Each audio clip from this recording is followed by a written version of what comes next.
Buenos días, mi nombre es Eduardo Sánchez. A continuación vamos a presentar un video sobre los medios alternos de resolución de conflictos. Esto como un requisito del Seminario Avanzado de Resolución de Conflictos del Doctorado en Gerencia de la Universidad de Yacambú.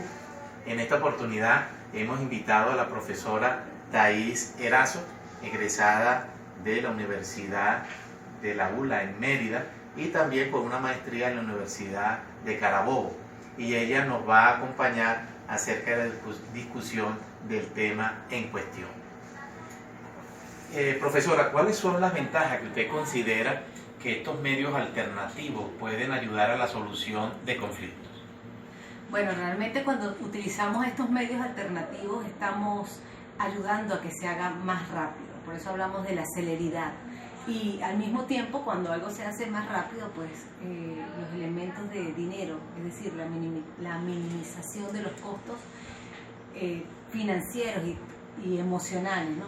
Porque los conflictos, por más provecho que se le pueda sacar, tienen esos... O sea, que traen un desgaste no solamente financiero económico, sino también emocional, ¿verdad? Exacto. Entonces, cuando nosotros tenemos unos medios alternativos para solucionarlos, vamos a ahorrarnos todo ese tipo de dificultades.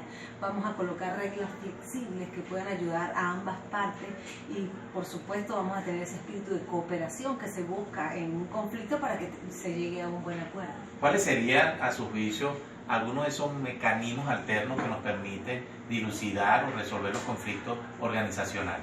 Bueno, hay varios, ¿no? Puedo nombrarte algunos: negociación, facilitación, conciliación, la mediación, la búsqueda del consenso, la evaluación neutral, el arbitraje y por último ya, no quisiera llegar a esos límites, pero lo que es la parte judicial, ¿no? Claro. Es importante en un video de negociación o de medios alternativos para resolución de conflictos tener una breve definición de lo que es conflicto. ¿Tiene algún autor que nos pudiese señalar alguna definición? Bueno, yo voy a mencionarte lo que dijeron en su momento José Ortega y Gasset. Ellos dijeron: ni un individuo ni un pueblo pueden vivir sin problemas. Al contrario, todo individuo, todo pueblo vive precisamente de sus problemas. Es decir, con esto puedo decirte que un conflicto es la discrepancia de opiniones entre dos personas. O sea, que los conflictos son inevitables en nuestra sociedad y más en la organización. Exactamente. Está bien. Ahora ven ustedes, el conflicto no es solamente un concepto objetivo, sino también tiene un aspecto subjetivo. ¿Cuáles serían las causas que producen un conflicto? Bueno, fíjate que es subjetivo precisamente porque cada individuo tiene una manera diferente de percibir las cosas. Eso lo hace subjetivo. Y por supuesto, en las bases que los conflictos se dan, diferencia de valores, diferencias de percepciones, tomando en cuenta eso, de diferencia de los recursos, cuando tenemos recursos materiales, recursos humanos para... O sea, cuando todos quieren los mismos recursos, hay problemas en el suministro de recursos. Eso ocasiona un conflicto. Claro. Y por supuesto, las necesidades distintas que tenemos todos, pues eso también genera conflicto. Ahora, ¿qué características tiene el conflicto? Algunos dicen es negativo, es positivo. ¿Cómo usted pudiese definir el conflicto en ese aspecto? En mi experiencia estudiando el conflicto, yo considero que el conflicto no es ni positivo ni negativo. Se puede sacar provecho de un conflicto, pero llega a ser totalmente destruido cuando no se soluciona. O sea, que es constructivo si nosotros logramos resolverlo. Por supuesto, si no se canalizan perfectamente todos los movimientos, nosotros podemos tener de un conflicto una solución de gran productividad para la organización. Vamos a hablar en primer lugar de un método alternativo para resolución de conflictos, que es la negociación. ¿Qué pudiésemos decir que es la negociación? Bueno, la negociación es un proceso, ¿verdad? Y como proceso tiene sus partes. Aquí vamos a encontrar dos o más partes que tienen interés en solucionar un conflicto. Ellos intercambian información, pudiéramos decir, tienen que conceder, ¿verdad?, ciertas partes para que puedan, como el nombre lo indica, negociar, ¿verdad?, pasar información de acá para allá. Esa información debe ser veraz, debe ser suficiente con miras a que se logren soluciones en el futuro. ¿Y por qué cree usted entonces que negociamos? ¿Cuáles serían las intenciones o lo que justifica que dos partes tengan que negociar? En principio, negociar, el propósito de la negociación es tener un final feliz, ¿no? Si lo habláramos así globalmente. Porque en una organización necesitamos intercambiar bienes, intercambiar servicios, necesitamos negociar por eso, necesitamos buscarlo en la negociación para resolver un conflicto y por supuesto es una excelente herramienta gerencial. Perfecto. Vamos ahora a otro medio alternativo que es la conciliación. La conciliación. ¿Qué sería entonces la conciliación? Bueno, cuando hablamos de conciliación estamos hablando de un acuerdo o un arreglo en el que llegan las partes, ¿verdad? Procurando solucionar un problema.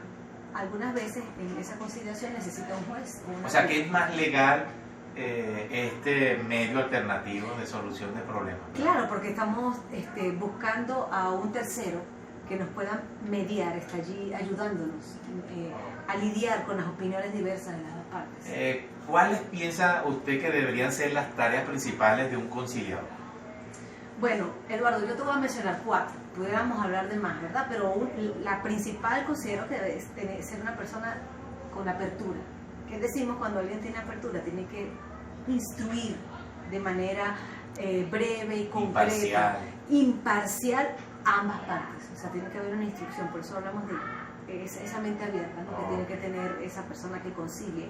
Otra parte importante es el discurso. Cuando hablamos de discurso es esa equidad, darle un tiempo igualitario a una parte y a la otra para poder exponer. Otra tarea del conciliador es el compromiso. Esa palabra es bien importante. Él tiene que adoptar un interés en la situación. De que ambas partes lleguen a... Por supuesto, porque si el conciliador está desinteresado o está muy interesado en que gane una parte, no va a ser justo, ¿verdad? Y finalmente pudiéramos decir en esta cuarta, pues la negociación es una tarea muy importante.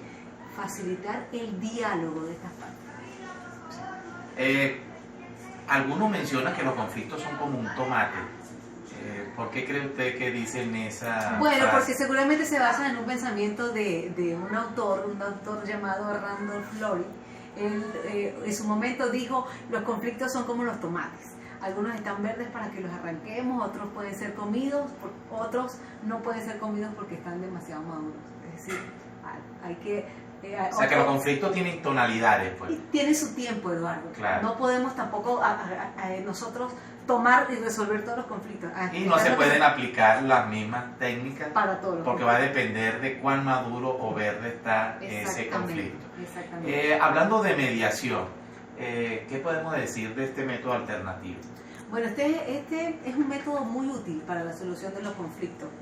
Me gusta porque es un método informal y sobre todo porque tiene esa parte de la voluntad para solucionar el conflicto. Aquí vamos a buscar un tercero y ese tercero tiene que ser imparcial y va a prestarnos asistencia. Él asiste a las partes para que identifiquen las zonas de acuerdo y, bueno, eventualmente ese tercero va a proponer algunas alternativas de solución a la controversia que se ha presentado. Y nosotros pudiésemos decir cuáles son las intenciones principales de la mediación.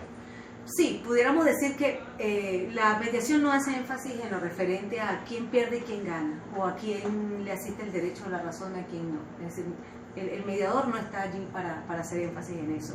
Él va a auxiliar a los participantes en la solución que ofrezca mucha satisfacción, porque lo que queremos lograr con la mediación es ganar, que todos ganemos, ganas tú, gano yo. En la mediación, por lo que usted dice, es importante lo que es el aspecto de comunicación. Por supuesto. ¿Cuán importante sería para usted? Bueno, la comunicación tiene que ser utilizada de manera eficaz por los que están trabajando en la mediación. Tienen que utilizar todas las habilidades de comunicación. Debe conocer y manejar el proceso de la comunicación. Enviar y recibir mensajes de forma correcta, debe ser precisa, el lenguaje debe ser directo, ¿verdad? Y algo muy importante, Eduardo, que debe ser un lenguaje honrado, ¿verdad? No debe ser un lenguaje que pueda ofender a la otra persona, debemos ser específicos. Cuando nosotros utilizamos una mala comunicación, si tenemos un conflicto, lo vamos a poner peor. Es decir, en vez de solucionarlo, vamos a crear otro. ¿Y cuáles serían algunos principios en los cuales se basa este proceso de la mediación? Yo creo que uno de los principios pudiera ser la voluntariedad, ¿verdad? El consentimiento informado, la autodeterminación de las partes, la imparcialidad, la confidencialidad el mediador no es juez que decida la controversia, sino él lo que va a procurar es que las partes lleguen a un acuerdo. Eso es lo que se Y en último lugar vamos a hablar acerca del arbitraje. El arbitraje. Es un procedimiento alternativo de resolución de conflictos. Sí. ¿Cómo pudiésemos definir en pocas palabras lo que es el arbitraje? Bueno, aquí en este procedimiento, ¿verdad? Las partes de común acuerdo van a delegar en uno y en algunos casos van a utilizar varios terceros, ¿verdad? Y los van a denominar árbitros. Esto puede ser que ocurra cuando ya los otros medios alternativos no han funcionado. Sí, porque si te diste cuenta hace un momento cuando me pedías nombrar los medios alternativos, yo lo tenía un poco, lo nombré después, porque en principio nosotros siempre tenemos que conciliar, negociar, conciliar, pero ya cuando nosotros hablamos de esta ya parte un recurso del ya, no último, pero sí ya más radical. Claro, porque estamos buscando un tercero. Claro. ¿Cuáles serían algunos principios que rigen el arbitraje? En primer lugar, Eduardo, nosotros tenemos que estar claros en la autonomía que requieren la voluntad de las partes. Eso es muy importante, es algo que tenemos que respetar. La capacidad que se debe tener para disponer de autodeterminarse ellos mismos. Claro, eso es importantísimo, que ellos puedan disponer sus derechos. Y los defiendan también. Claro, los defiendan y esté también ese árbitro claro en esta situación. Y que haya una libre disposición sobre los derechos, sobre esos derechos disponibles. Entonces hemos visto que hay medios alternativos para la solución de problemas. En este caso la negociación, la mediación, la conciliación y el arbitraje, que son herramientas gerenciales que nos permiten dentro de una organización poder resolver esos conflictos y hacer que esos conflictos sean positivos, porque al contrario de ser algo negativo, los conflictos nos permiten crecer y desarrollar. Así que queremos agradecer a la profesora Thais Erazo por tan gentil invitación que ella aceptó. Así que con esto terminamos nuestro video acerca de los métodos alternativos de la resolución de conflictos.